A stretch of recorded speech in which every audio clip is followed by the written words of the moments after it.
urusan administrasi negara.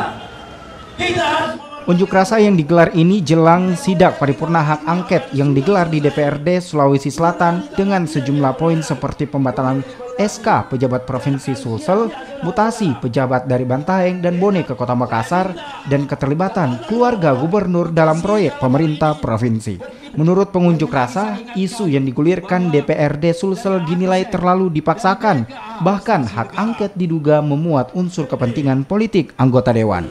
Masyarakat meminta sidak hak angket dibatalkan dan meminta anggota DPRD Provinsi Sulsel memberikan kesempatan kerja bagi pemerintah Provinsi Sulsel. Dari masyarakat sendiri. Ya, kalau kita gabungan dari seluruh ormas dan masyarakat yang ada di Sulawesi Selatan tanpa adanya dorongan dari pihak gubernur, karena kami hadir di sini adalah panggilan hati nurani, itu menyatakan menolak hadirnya hak angket. Dan kami ingin melihat bahwa pemerintahan ini bisa berjalan dengan baik, karena masih banyak program-program pemerintahan yang Bapak Gubernur sampaikan itu butuh dorongan dari kita semua, dari kalangan DPR dan kalangan masyarakat, sehingga infrastruktur yang ada di Sulawesi Selatan itu bisa berjalan. Dan ini kami dari seluruh elemen organisasi ini sangat membutuhkan ini. Apalagi masih banyak di daerah-daerah yang 24 kabupaten di KPP ini kan ikut mengawal dari keadaan infrastruktur kita, itu masih banyak dibutuhkan.